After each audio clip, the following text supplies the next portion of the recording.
자, 지금부터 강의를 시작할게요.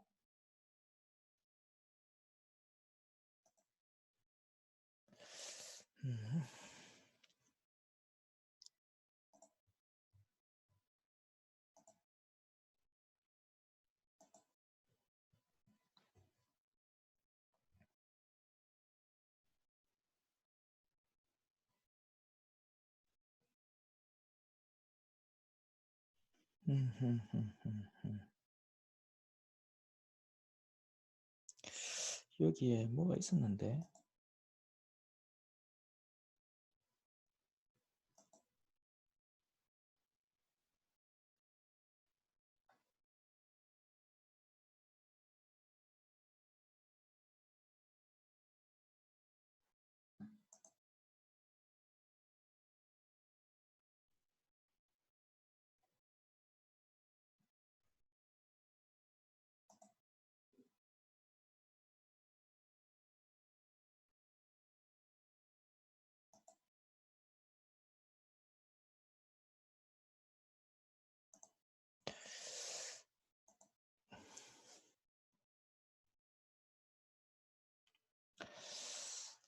자, 반갑다 얘들아.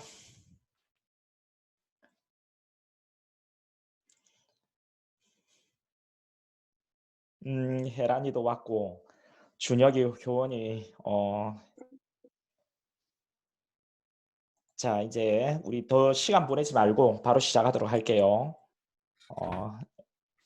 그래, 채팅으로 남겨도 돼요, 여러분. 채팅 남겨도 돼. 지금 그 도서관에 있는 친구들도 있다더라. 그러니까 이어폰 끼고 소리만 듣고 이제 말은 대답은 못 한다고 그런 친구들도 있더라고요. 그렇게 하셔도 돼요, 여러분. 저한테 따로 물어보지 않으셔도 되고요. 그렇게 하셔도 돼요. 추후에는 이게 여러분들이 이제 강의를 들으시면서 또 하는 것이니까요. 예습 강의, 복습 강의. 우리 이제 기본 강의가 내일 진행될 거잖아요. 그러니까 오늘은 여러분들 제가 이전 같은 경우에는 강의를 촬영해서 올려드렸잖아요. 그러면 잘 안 보시더라고요. 이제 우리가 좋은 책도 많고 좋은 강의도 많잖아요. 근데 결국은 안 하니까 문제가 되는 거고, 우리 실강학원의 어떤 이점이 나와가지고 공부하는 친구들 모습도 보면서 실제 한다는 거죠, 그죠? 그 시간 내에 공부를 한다는 게 실강의 가장 큰 이점이잖아요. 그래서 이제 이거 우리 실시간으로 이런 쌍방향 이런 것을 하면 여러분들이 조금 더 할 것 같아가지고요. 이제 하는 게 제일 중요하거든요. 뭐든 생각만 있고 해야 된다는 그런 뭐 생각만 가지고 있어서는 안 되는 거잖아요. 네, 그래서 예, 자 그러면 이제 바로 시작하도록 할게요. 10시 2분이니까 이제 충분히 기다릴 만큼 기다렸단 말이에요. 그 예습 강의보다는 복습 강의에 참여가 많고요. 예습 강의는 이제 자기가 이제 뭐 형법도 이제 복습을 해야 되고 오늘 여러분 형법 하셨잖아요. 그래서 참여가 좀 어렵고 이제 복습만 참여한다는 친구들도 많더라고요. 그러니까 일단은 예습 강의를 여러분 한번 들어보시면 이제 내일 어떤 내용을 할 것인지 대강 한번 윤곽을 잡고 듣는 게 훨씬 좋긴 하거든요. 자, 그러면 바로 시작하도록 하겠습니다. 지금 제 목소리는 잘 들리죠, 여러분? 다들. 그쵸? 그럼 아주 예, 잘 들립니다. 오케이. 잡음 없이 지금은 제 이어폰으로 하거든요. 헤드셋 이어폰으로. 그러니까 잡음이 별로 없는 거죠. 그쵸? 깨끗하게, 깔끔합니다. 깨끗하게 들린다고 하네요. 자, 그러면 시작할게요.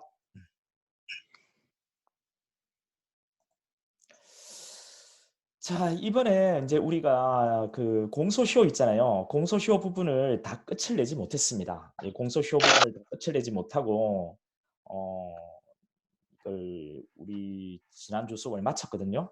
이 공소시효 부분에,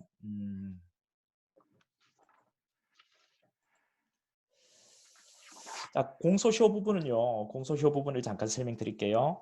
이 공소시효, 자, 이 부분에 우리 공소시효라는 것이 이제 어떤 범죄가 종료했을 때 기소할 때까지 주는 시간이라고 했잖아요. 그죠? 근데 이거 기소를 하면 일단 여기서 시효 진행이 이제 멈추는 거예요. 공소시효 진행이 정지가 된다라고 되어 있죠. 정지가 되는 거예요. 음. 이 정지 옆에 중단이라고 되어 있죠. 이 중단 X라고 되어 있잖아요. 이런 강의 시간에 말씀드릴 거예요. 이 공소시효는 일정한 사유가 발생하면 딱 멈추는 거. 그리고 그 사유가 소멸하면 남아있는 시효가 계속 진행하는 것을 정지라고 해요. 여러분 차 몰고 가실 때 신호가 이제 빨간불 들어오면 멈춰야 되잖아요. 다시 이제 불이 들어오면 그때 계속 진행할 수 있는 거죠. 그죠? 이런 거와 똑같은 거예요. 공소시효도 진행하다가 딱 멈추는 사유가 있거든요. 그 여기 보면 공소시효 정지 사유가 나오잖아요. 공소를 제기하면 일단 시효가 멈추고요. 외국으로 도망쳐도 시효가 멈추는 거예요. 자, 외국으로 도망쳐도 시효가 멈추고요. 그다음 국외 도피 이제 국외 도피 여기 있잖아요. 국외 도피 공소 제기. 그다음 우리 공부했죠 지난주에 재정 신청을 제기해도 시효가 멈추는 거예요. 재정 신청 제기해도. 그다음 여기 공소 제기 결정 이거 여러분 우리 지난주에 했었는데 이번 주에 공소시효하고 연결해가지고 재정 신청 이쪽 부분 다시 한번 설명을 드릴 겁니다. 이건 뒤에 가서 하기로 하고요. 그 소년에 대해서 보호사건 심리 개시 결정 이건 뭐냐면 소년요 19세 미만자 미성년자인데 이런 공소제기에서 콩밥 먹을 수도 있지만 가정법원에 소년부에 보내가지고 소년은 보내고 하는 거 있잖아요. 이것도 가능하거든요. 그러니까 기소를 해도 시효가 멈추는 거고 가정법원의 소년부에서 소년보호사건 심리 개시 결정을 해도 보호처분이 확정될 때까지 시효가 멈추는 거예요. 대통령의 불소추특권, 내란 외환의 죄를 범한 경우를 제외하고 재직 중에는 기소를 못해요. 그래서 이거는 소추를 기소를 못하는 장애 사유가 헌법에 있는 거거든요. 이 기간 동안은 시효가 멈추게끔 돼 있는 거죠. 미성년자 아동 청소에 대한 성폭력 범죄는 성년에 달할 때까지는 시효가 진행이 정지가 되는 거예요. 그래서 이런 내용들 잠깐 한번 볼 겁니다. 강의 시간에 이제 정지가 되는 사유들을 좀 더 구체적으로 볼 거니까 기다려 보세요. 오늘 할 겁니다. 그리고 이제 여기 공소시효 정지 효력이 미치는 범위 이렇게 나오는데요. 이제 이 두 개를 가지고 비교해 가지고 우리가 강의를 제가 진행할 거고요. 또 이 두 개 또 비교해서 강의를 진행할 거예요. 근데 이제 강의 시간에 우리가 이 부분은 구체적으로 한번 살펴볼 거예요. 이 내용은 어떤 거냐면 공범 중에 한 놈을 만약에 기소를 했을 때 그 다른 공범은 어떻게 되느냐? 가치시효가 멈추는 거예요. 가치시효가 정지되는 거고. 이건 우리 지난주에 잠깐 했죠. 근데 공범 중에 한 놈이 국외로 도망쳤을 때 국내에 남아있는 다른 공범은 시효가 계속 진행하는 이런 내용들을 좀 차이를 두고 제가 강의를 할 겁니다. 그러니까 여러분들이 여러분 친구하고 범죄를 범했을 때 한 놈을 기소를 하면 여러분 친구하고 공범인 거죠. 한 놈이 기소가 되면 그 놈의 시효가 멈추는 거예요. 그러면 기소되지 않은 여러분 다른 어떤 친구, 여러분 공범 말이죠. 어떻게 되느냐 이런 이야기도 할 거고요. 또 한 놈이 이제 국외로 도망쳤다. 그랬을 때 국내에 남아있는 공범은 어떻게 될 거냐 공소시효가. 자, 이런 내용들 한번 살펴볼 겁니다. 강의 시간에 할 거예요. 이제 공소시효가 완성이 되면 그 효과가 공소시효가 완성이 되면은 이제 아예 공소시효가 완성이 돼버리면 끝나버렸다는 거죠. 그러면 이제 수사를 하고 있을 때 시효가 끝나면 더 이상 수사하면 안 돼요. 이제 불기소해야 돼요. 왜? 시효가 끝나야만 다툴 수 있거든요. 시효 끝나면 다툴 수 없어요. 공소시효가 완성이 됐다라고 이야기하는 거거든요. 그러면 이제 기소를 할 수 있는 권한이 검사에게는 없는 겁니다. 그래서 공소권 없음에 불기소 처분으로 종결을 한다 이렇게 되어 있죠.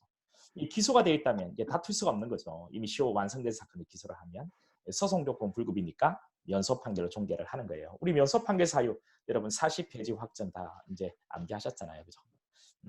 자, 이런 내용들을 잠깐 먼저 한번 살펴보고요. 그 뒤에 이제 4편으로 들어갈 겁니다. 4편. 이제 3편까지 끝나면 3편이 기소 부분이었죠. 그죠? 이게 다 끝나고 나면은 여러분 그 실제 시험에서 20문제 중에서 한 9문제 가까이가 끝이 나는 거예요. 9문제 정도. 그 수사편이 7, 8문제 나오고요. 이 3편 기소가 한 문제 정도 나오거든요. 그 한 문제가 나오는 가장 중요한 파트가 어디냐면은 조금 전에 그 공소시효예요. 자, 이게 끝나고 나면 이제 공판 절차인데 이 공판 절차는 1심 공판 절차를 이야기하는 거거든요. 1심 공판 절차를 이야기하는 건데 여기서 10문제 정도 남아요. 보통 자, 9문제 정도, 10문제 정도가 출제가 되는 아주 중요한 부분이에요. 한 거의 절반 정도가 나온다고 생각하시면 돼요. 그렇죠? 처음에 들어가서 이제 공판 절차의 기초 지식이라는 이런 부분들을 잠깐 보는데요. 여기에서는 이제 이 부분은 사실 맨 뒤로 보내도 돼요. 이거는 뭐 우리 형사 절차가 진행되어 나가는 순서에 맞춰 가지고 집어넣는 부분은 아니거든요. 그래서 이제 어느 부분에서 설명을 하든 상관이 사실 없는 부분이에요. 이 공판 절차 기초 지식은 자, 어떤 거냐면 이런 거죠. 기간 계산할 때 뭐 일반 원칙들 여러분 이거는 우리 앞에 그 공소시효하고 그 구속기간에서 잠깐 이야기를 했었어요. 원래 그 우리 형사 절차는 뭐 절차법이니까 며칠 내로 뭘 해야 되고 뭐 몇 시간 내에 뭘 해야 되고 뭐 이런 것들이 있잖아요. 절차법이니까. 우리 빵에 가둘 때는 뭐 체포는 48시간, 구속은 10일 뭐 이런 거 있잖아요. 그죠? 친고죄의 고소기간도 절차법이니까 있는 거예요. 뭐 6달 이렇게 되어 있잖아요. 그래서 이제 기간을 계산할 때 며칠, 몇 월, 몇 년 이렇게 막 그 기간이 정해져 있는 게 있단 말이에요. 그러면 이 계산할 때는 원래 그 원칙이 초일을 1월년으로 계산할 때는 초일을 산입하지 않는 게 원칙인 거예요. 근데 이 원칙에 대한 예외를 우리가 앞에 예외를 먼저 공부했었어요. 사실 그죠? 구속기간하고 공소시효는 초일을 시간을 계산하지 않고 무조건 하루로 하고요. 원래 기간 계산할 때 말일이 공휴일 토요일은 원래 기간에 산입하지 않는 게 원칙이거든요. 여기 이 원칙이죠. 공휴일 토요일 산입하지 않고 그 다음 날로서 만료된다 했잖아요. 근데 예외입니다. 예외. 구속기간과 공소시효 이루 부분은요. 자, 초일도 산입을 하고요. 말일이 공휴일 토요일 그대로 산입이 되는 그런 예외예요. 그리고 예외를 우리가 먼저 공부했던 거죠. 이게 끝나고 나면은 그 다음에 우리 하는 게 소송행위의 어떤 방식들 뭐 우리 형사소송 절차를 진행할 때 하는 행위를 소송행위라고 하는 겁니다. 그 서면으로 하는 것도 있고 종이 말이죠. 그다음 말로 하는 것, 구두로 하는 것도 있고요. 예, 서면도 되고 또 구두도 되는 이런 두 가지 방법이 다 되는 뭐 이런 소송 행위들이 있죠. 우리가 이제 2달 동안 쭉 공부하는 그런 소송 행위들입니다. 이런 것들이. 근데 이런 것들 중에서 일부는 뭐 종이로 해야 되고 일부는 말로 해야 되고 또 일부는 뭐 서면도 되고 이제 그다음 말로 구두도 되는 그런 소송 행위로 나뉘어지는데요. 이건 나중에 공부를 뭐 잘 하시면요. 이런 것들은 종합 정리용으로 여러분 한번 보시면 되는 거예요. 자, 이게 이제 끝나고 나면은 소송행위 가치 판단. 이제 이것도 이제 기초 지식에 관한 것인데요. 어떤 소송행위를 하게 되면 이 소송행위는 어렵게 생각하지 마세요. 그냥 형사소송 절차에서 하는 행위예요. 이런 소송행위를 하게 되면은 그 행위가 과연 여기 성립이 되었는가 또는 불성립인가 이런 것들 보는 거예요. 어떤 소송행위의 가장 기본적인 뼈대를 가지고 있으면 이제 성립이 되었다라고 이야기하는 거고 어떤 소송행위가 가지고 있어야 되는 가장 기본적인 어떤 그런 것들 있잖아요. 가장 기본적인 거 이런 것들을 가지고 있지 않으면 불성립이다. 뭐 이렇게 이야기해서 이제 성립이 만약에 되었다면 뭐 가장 기본적인 뼈대는 뭐 간단하게 이야기하면 공소제기 같은 경우에는 검사가 해야 되는 거죠. 검사가 공소장이란 서면을 보내야 되는 거잖아요. 이렇게 하면 이제 성립이 되었다 이야기하는 거죠. 그게 이제 공소제기 방식이 법대로 했다면 공소제기는 유효가 될 거고 여기 적법이면 유효라고 했죠. 만약에 법대로 하지 않았다면 무효가 될 겁니다. 이때 무효니까 효력이 없으니까 다시 처음부터 공소제기를 다시 하라라고 하면 너무 오래 걸려요. 시간이 허비된다는 거죠. 그래서 이 무효인 부분을 고쳐가지고요. 치유해가지고 유효로 만들어서 계속 가지고 나가려고 하는 거. 이게 바로 무효의 치유라고 하는 것인데요. 무효의 치유라고 하는 것인데 여기에서 이제 소송행위 추안을 공부하는 것이에요. 소송행위 추안. 추안이라는 것은 뭔가 부족한 부분을 추가를 해가지고 완성시킨다는 겁니다. 어떤 소송행위를 하려고 하면 이렇게 해야만 온전한 것인데 만약에 이렇게만 되어 있다. 그럼 이만큼이 빠져 있잖아요. 그럼 이만큼을 추가를 하는 거죠. 그래서 이것을 완성시킨다. 그래서 추가해서 완성시킨다. 뭐 추안 이렇게 생각하시면 돼요. 그리고 여기서 이제 공부할 때 뭐 단순 추안, 보정적 추안 이런 것들을 우리가 공부해 나갈 겁니다. 그러니까 이 소송행위 가치 판단이라는 이 파트에서는 어떤 걸 공부한다고요? 어떤 소송행위를 했을 때 이 소송행위가 과연 가장 기본적인 어떤 틀을 갖추고 있는가를 보고 갖추고 있다면 이게 법대로 이루어졌는가를 보는 거예요. 근데 만약에 어떤 소송행위 가장 기본적인 틀은 갖추고 있는데 이게 일부가 빠져 있는 거예요. 일부는 갖고 있고요. 또 일부가 만약에 빠져 있다면 어떻게 할 거냐 이런 문제인 거죠. 여기 자 일부는 이 수송행위가 온전한데 일부가 이만큼이 빠져 있으면 이것을 추가해 가지고 완성시킬 수는 없는가 이제 추안이나 이런 내용들을 공부할 겁니다. 됐죠? 세부적인 내용들은 우리 강의 시간에 할 거예요. 자 이게 끝나고 나면 이제 소송의 3주체로 들어갈 건데 이 소송의 3주체 뭐 중요합니다. 소송의 3주체 되게 중요해요. 그 중에서 이 소송의 3주체는 이렇게 되는 거죠. 이 법정의 3주체는 우리 심판의 주체가 법원이고요. 그렇죠? 법원이고 공격의 주체는 검사고요. 그다음 방어의 주체는 피고인이 되는 거예요. 이게 이제 소송의 3주체입니다. 이게 소송의 3주체인데 이 3주체가 되게 중요해요. 그런데 실제 시험에서 검사가 중요성이 없어요. 그러니까 3주체에 법원을 공부할 거고요. 이제 심판의 주체, 방어의 주체, 피고인을 공부할 겁니다. 검사는 잠깐만 언급할 거예요. 그리고 3주체는 아닌데 이 법원하고 검사는 법을 잘 아는 전문가입니다. 그렇죠? 그런데 피고인은 법을 잘 모르잖아요. 그래서 법률 전문가인 변호인으로 하여금 피고인을 도와주게끔 한단 말이죠. 이걸 보조자라고 불러요. 그래서 우리가 수동의 3주체에는 어떤 내용을 오히려 공부할 거냐면 이런 내용들을 오히려 이렇게 공부할 겁니다. 이렇게. 법원 공부하고 그다음 검사는 잠깐 살펴보고요. 그다음 피고인 보고 그다음 이제 변호인을 중점적으로 살펴볼 거예요. 이렇게 하면 우리 이번 진도가 끝이 나는 거예요. 이번 주. 됐죠? 그래서 먼저 이제 법원에 딱 들어오면 여러분들 어떤 거 제가 가르쳐 드릴 거냐면요. 이제 법원에 대한 내용도 쭉 보는 거죠. 우리 여러분 여기 기소를 기점으로 해서 기소전은 우리 수사 영역이었죠. 수사 영역이었고 이 수사의 경우에는 뭐 수사기관이 주체가 돼가지고 수사를 하는 거잖아요. 그런데 여러분 우리 수사기관이 이미 수사할 때는 사실 법원의 그런 도움 같은 건 필요 없어요. 법원하고는 관계가 없이 수사기관이 하면 되는 거죠. 근데 이제 강제수사는 어떻습니까? 강제수사는 어때요? 강제수사는 수사기관의 권한은 맞아요. 근데 인권 침해 소지가 되게 높은 거잖아요. 법익을 침해하는 수사니까. 그래서 이 강제수사 같은 경우에는 법원의 허가를 받아가야 된다는 거죠. 그 허가를 청구하는 것을 영장 청구라고 하는 거고요. 그 허가장을 법원이 발부해 주는데 이 허가장이 영장인 거잖아요. 그 영장을 발부할지 말지를 지방법원의 판사가 결정하는 거죠. 그 지방원 판사 이름이 이 수임 판사인 거예요. 이름이 이런 일을 하는 지방원 판사 이름을 수임 판사라고 부르는 거예요. 됐죠? 자, 이런 것들.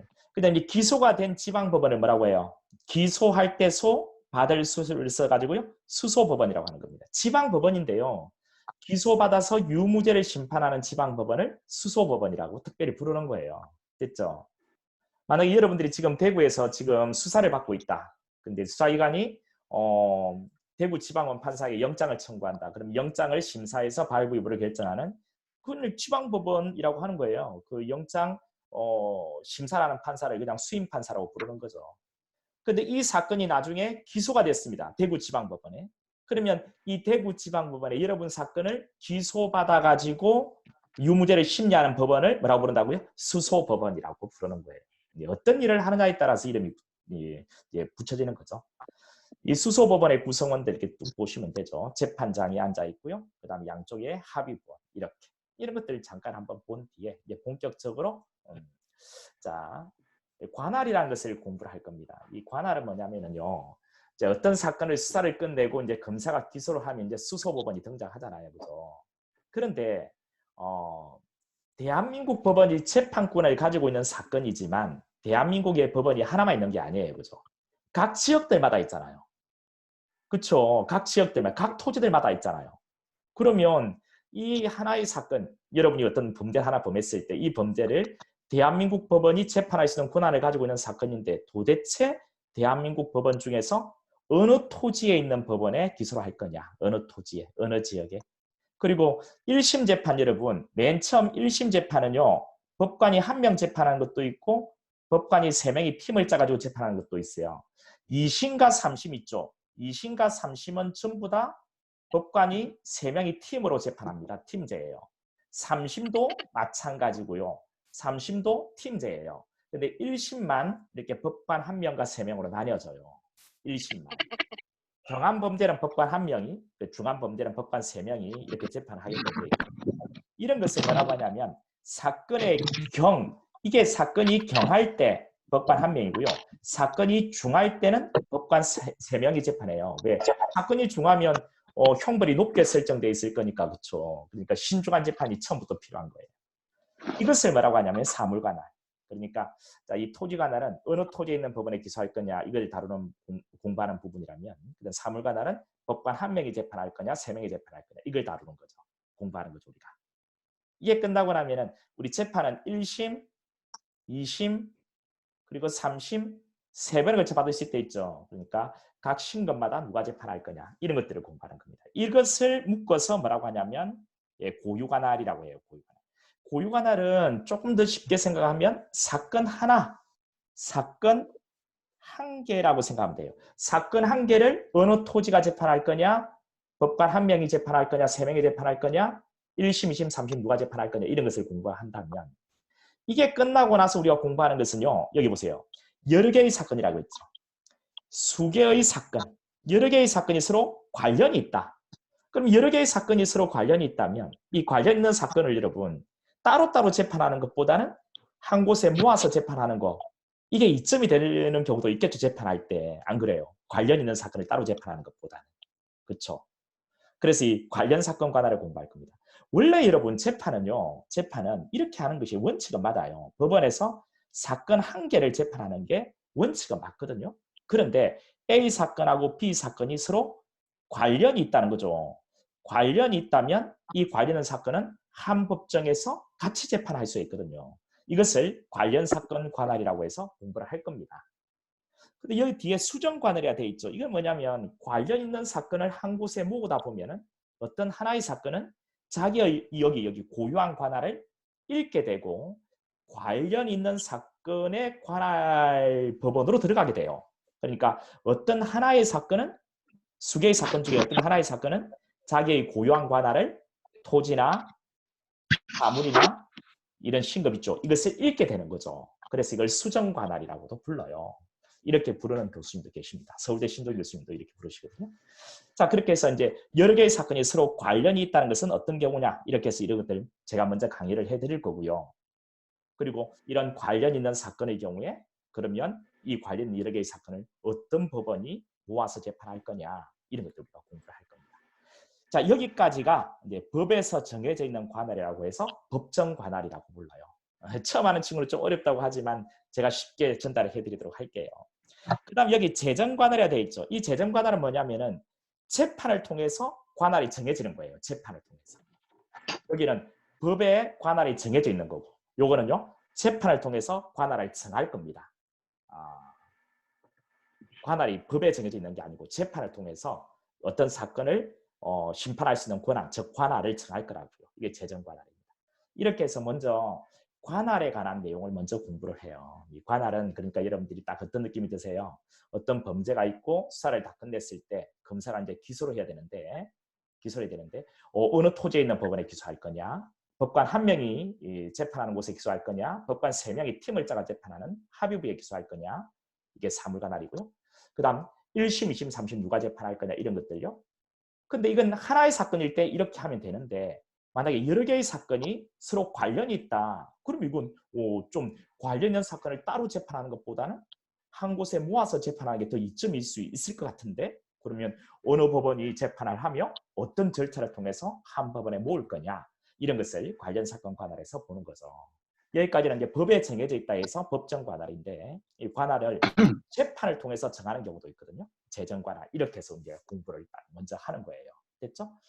그 다음 이제 세부적으로 관련 사건 관할 뭐 이런 것들 우리가 공부를 할 겁니다. 뭐 사물 관할을 병합하는 것도 하고 토지 관할을 병합하는 것도 이렇게 할 건데, 이거는 강의 시간에 제가 설명을 해드릴 수밖에 없어요. 그리고 이런 것들 쭉 하고, 그 다음에는 여기 이제 재정 관할, 재판을 통해서 정해지는 관할, 이런 것들 공부를 할 거거든요. 재판을 통해서 정해지는 거. 다른 거 아니에요, 여러분. 여기 보세요. 빨간 거 보세요. 이렇게, 그 다음 파란 거 보실래요? 이렇게. 자, 이거는 행정구역입니다. 행정구역이 이렇게 설정되어 있는 그 경계선에 범죄가 발생했어요. 그러면 만약에 행정구역을 이 빨간 선으로 잡는다면 이 범죄는 이쪽 법원께 되는 거고요. 만약에 행정구역을 이렇게 파랗게 잡으면 이 범죄는 이쪽 법원께 된단 말이죠. 근데 이제 검사가 기소를 해야 되는데 여기다가 기소를 할지 여기다 기소를 할지 잘 모르겠다는 거예요. 그러면 이 둘을 아우르는 공통이 되는 직권상급법원한테다가 내가 기소를 하려고 하는데 여긴지 여긴지 잘 모르겠다. 좀 지정 좀 해줘. 라고 하는 거죠. 지정을 해달라고 신청하는 거죠. 누가요? 검사가. 이때는 무조건 신청해야 되고요. 그러면 공통되는 직권상급법원, 여기 공통되는 직권상급법원이 왜 공통이 나오는지 아시겠죠? 어느 한 곳을 지정해주면 검사는 그곳에 기소하면 되는 거예요. 그러니까 재판을 통해서 관할이 정해졌잖아요. 이게 재정관할. 어렵지 않죠. 어렵지 않죠. 어려워요. 어려울 수 있어요. 처음 할 때는 어려울 수 있어요. 그 다음 이제 관할의 경합 이런 것들 공부할 건데, 관할에서 시간 많이 좀 소비가 돼요. 소비보다는 표현 잘못됐네요. 많이 시간이 좀 걸릴 거예요. 관할의 경합은 이건 우리 앞에서 잠깐 한 것 같은데, 하나의 사건 있죠. 하나의 사건, 동일한 하나의 사건을 여러 개의 법원에 기소를 했다는 거죠. 여러 개의 법원에. 여러 개의 법원, 하나의 사건을 A라는 범죄를 여기도 기소하고 여기도 기소했다는 거예요. 그러면 이제 서로 재판하겠다고 싸운다는 거죠. 이게 이제 경합이죠, 경합. 그럼 누가 재판할 거냐? 결국 하나의 범죄는 하나의 법원이 재판이 되는데 여러 개의 법원에 이렇게 기소가 됐을 때 그때는 경합의 문제가 생기고 경합에서 이긴 법원이 재판하고 경합에서 밀린 법원은 그 사건을 다툴 수가 없는 거예요. 소송 조건 불구비니까 형식 재판. 그중에서 공소기각 결정으로 종결합니다. 우리 공소기각 결정 사유 여러분 두 문자 기억나십니까? 치, 사, 경, 범이었죠. 여기 경입니다. 경. 관할의 경합. 그래 여러분 이거 기억나세요? 우리 지난주에 했는데 동다결 기억나십니까? 동다결, 동일 사건, 수개의 다른 법원, 공소기각 결정. 심판하지 않게 된 법원 말이죠. 자 이런 것들 우리가 공부를 할 거예요. 이게 이제 관할의 경합. 여러분 한번 생각해 보세요. 어떤 하나의 범죄가 있는데 여러분이 범한 하나의 범죄가 있는데 이 범죄가 여러 개의 법원에 기소가 되어 있는 거예요. 여러분이 하나의 범죄를 범했는데 여러 개의 법원에. 이랬을 때 여러 개의 법원이 여러분 한 개 범죄를 딱 범했는데요. 여러 개의 법원이 막 재판을 계속 진행해가지고 이 법원은 1년 때리고 이 법원은 2년 때리고 그럼 부합 3년 이러면 콩밥 먹어야 되는 겁니까? 아니죠. 하나의 범죄는 하나의 법원이 재판하는 거죠. 근데 여러 개의 법원에 이렇게 기소가 되어 있다면 이제 서로 지네들이 재판하겠다고 경합을 하고요. 경합에서 이긴 법원이 재판한다는 거죠. 그러면 누가 이기느냐 그런 것들은 강의 시간에 설명해 드리도록 할 거예요. 이게 끝나고 나면 이제 사건의 이송, 그 이제 관할이 거의 끝나가요. 되게 길어요. 이게 한 3시간 정도 강의를 할래요. 이게 사건의 이송은 뭐냐면은 이건 여러분 그 어떤 사건을요 다른 법원으로 보내는 거예요. 재판하다가. 왜 보내냐고요? 여러분이 대구에서 이제 범죄를 범해가지고 여러분이 대구에 기소가 됐는데 여러분 그 이번에 시험을 어디로 쳤냐면 제주로 쳐가지고 제주에 합격을 했어요. 제주에 이제 근무를 하신단 말이에요. 그런데 여러분이 대구에서 범죄를 범해가지고 대구에 기소가 되어서 지금 재판받고 있는 중이라고요. 근데 여러분이 지금 어디로 갔다고요? 제주에 지금 근무를 한다고요. 그럼 제주에서 계속 대구에 와서 이렇게 재판받고 다시 제주에 내려가서 근무하고 이렇게 할 수는 없잖아요.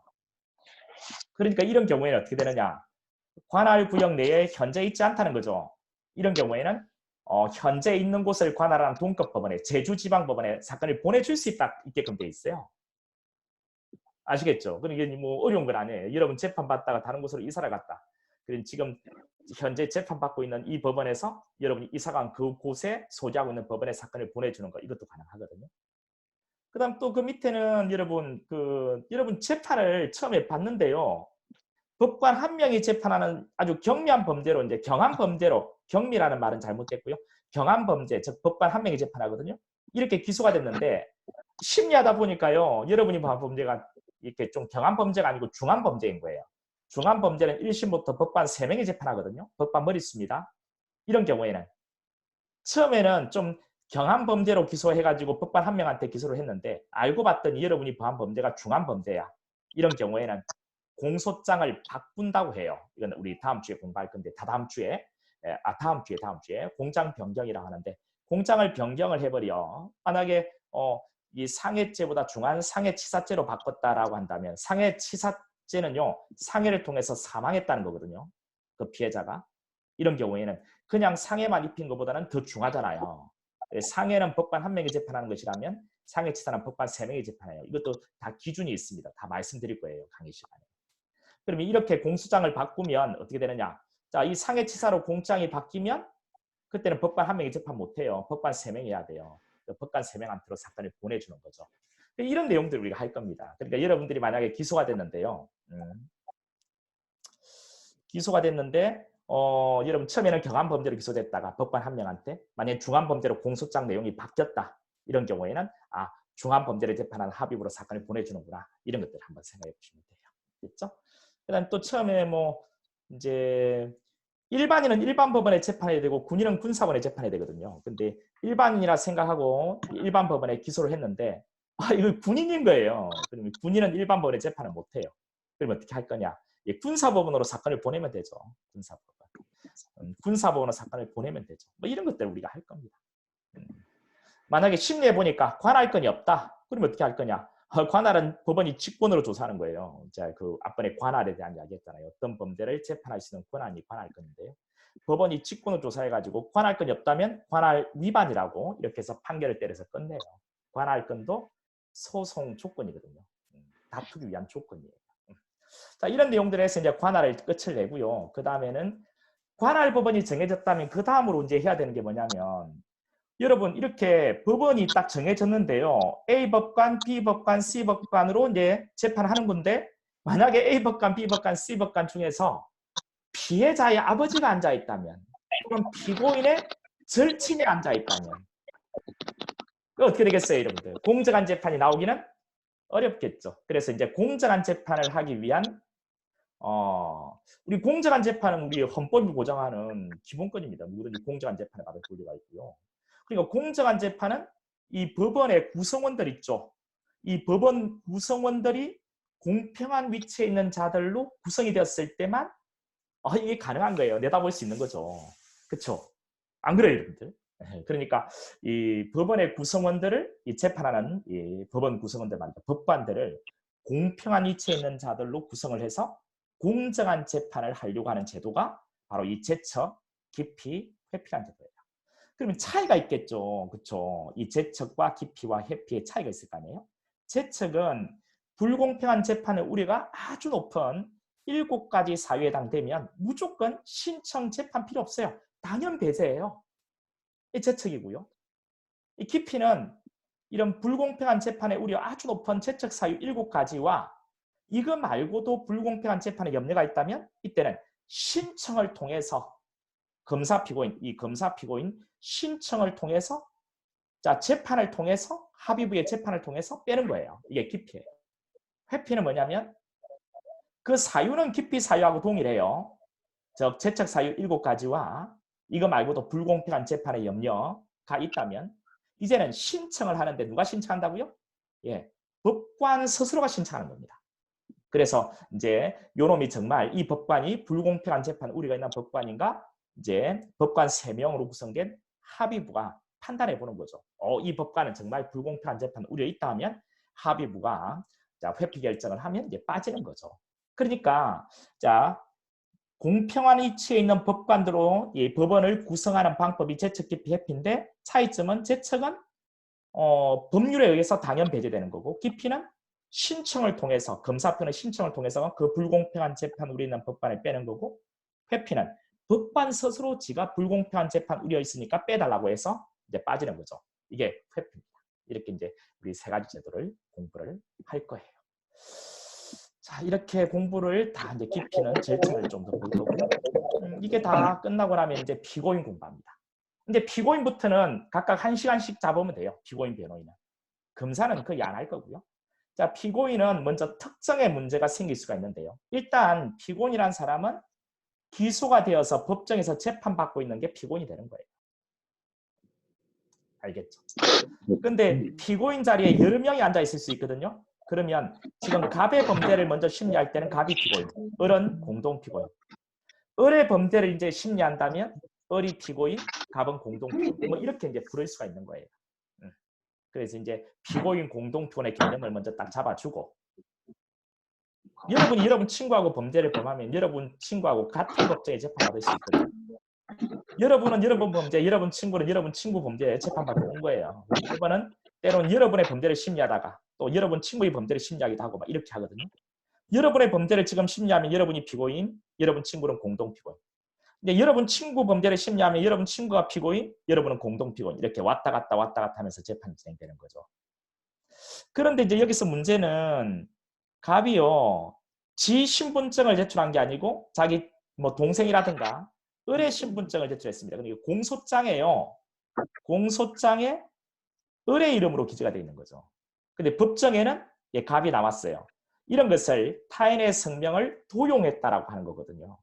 이게 성명을 도용했을 때 그때 이제 피고인을 정해야 되는 문제가 생기는 거죠. 이런 것도 우리가 공부할 겁니다. 재밌겠죠. 남의 신분증을 제시해가지고요. 기소가 됐을 때 누가 피고인이 되고 그다음 이제 만약에 누가 피고인이 된다라고 하면 그 다음에 등장하는 여러 가지 문제들이 있는 거예요. 이게 성명 모용이라는 걸 공부할 거고요. 그다음 위장 출석이라는 것도 공부할 건데 이거는 뭐냐면 갑이란 자가 범죄를 범했고 공장에 갑을 적었는데 법정에 을이 갑으로 위장해서 나온 거예요. 위장해서 나왔다니까요. 누가요? 예, 갑이요. 자, 여기 을이 자, 여기 갑으로 위장해서 나왔다. 이게 이제 위장 출석이거든요. 자, 이런 경우에 피고인 특성의 문제가 생기는 겁니다. 이런 내용들을 우리가 한번 공부를 할 거예요. 됐죠?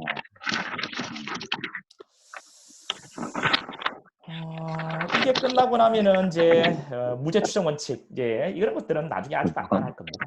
유죄가 확정되기 전까지는 피고인은 무죄로 추정된다는 원칙이거든요. 조금 잡음이 들려요. 조금 조용하세요.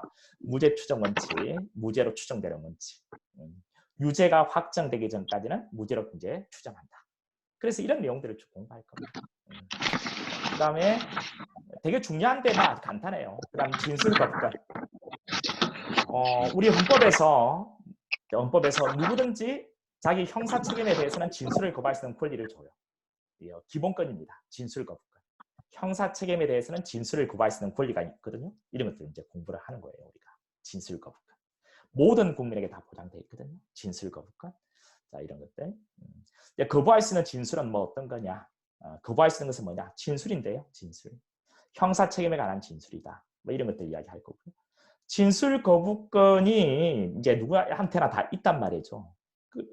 그런데 이제 진술 거부권을 기본권으로 보장을 하는데 진술 거부권이 있다는 것을 사전에 고지하는 거 있죠. 고지. 그런 권리가 있다는 거 고지. 이거는 기본권 아니에요. 이거는 법의 규정이 있을 때 고지하는 건데 만약에 그것을 고지하지 않았다면 법에서 고지하라고 되어 있는데 고지하지 않았다면 그러면 그 진술의 증거 능력은 있는가? 뭐 이런 것들 당연히 없겠죠. 법에서 고지하라고 했는데 고지하라. 이런 내용들을 잠깐 하고요. 뭐 진술 거부권 행사했을 때 뭐 어떤 효과가 있는지 이런 것들 잠깐 진술 거부권에 관한 전반적인 이야기를 한번 볼 거예요. 이게 끝나고 나면 이제 변호인 파트로 넘어갑니다. 이 변호인은 이제 먼저 개인적으로 선임하는 거 이걸 개인사를 써서 사선이라고 하거든요. 이 사선 변호인이 원칙인 거예요. 개인이 이제 선임하는 거 있죠. 전국에 변호사 있잖아요. 그네 중에 이제 내 변호인으로 이제 선임을 하는 건데 그 사선 변호에 대한 그 선임을 할 수 있는 사람들, 그 다음에 선임될 수 있는 사람들, 그 선임하는 방법들, 선임했을 때 어떤 효과가 있는지 뭐 이런 내용도 쭉 볼게요. 사선 변호인에 관한 이야기. 선임할 수 있는 권한을 가지고 있는 사람들, 선임될 수 있는 사람들, 변호인으로 선임하는 방법, 그 다음 선임했을 때 어떤 효과가 있는가. 강의 시간에 하나씩 다 해드릴게요. 그다음 이게 끝나고 나면 그 다음에는 이제 개인적으로 변호인을 선임하지 않았을 때 국가가 선임해 주는 변호인이 있습니다. 이것은 이제 국선 변호인이라고 하는 거예요. 개인이 선임을 하지 않았을 때, 사선 변호인을 선임하지 않았을 때 국가가, 즉 법원이 변호인을 붙여준다는 거죠. 이게 국선 변호인이라고 하는 겁니다. 무조건 붙여주냐? 아니 그러면 뭐 하려고 선임하겠어요? 법원이 무조건 붙여준다. 무조건 붙여주지 않고요. 국선 변호인은 선정해주는 사유가 있습니다. 이것을 이제 먼저 보는 거죠. 이런 경우일 때 사선 변호인이 없으면 국선을 선정해 주는 거예요. 됐죠? 이런 사유들을 쭉 공부할 겁니다. 그러니까 여러분이 나중에 재판 받으실 때 개인적으로 변호인을 선임하지 않아도 국가가 법원이 변호인을 붙여주는 경우가 있다. 그럼 그 경우가 어떤 경우냐? 여러분 잘 들어보시면 알게 돼요. 그럼 이제 국선 변호인을 선정하는 절차도 있겠죠. 그렇죠? 선정 사유에 해당되면 선정하는 절차도 있을 거고 국선 변호인은 몇 명을 붙여줄 건지 피해자 피고인에게 국선 변호인은 몇 명을 붙여줄 건지 당연히 한 명 붙여줘야 되겠죠. 그게 원칙이겠죠.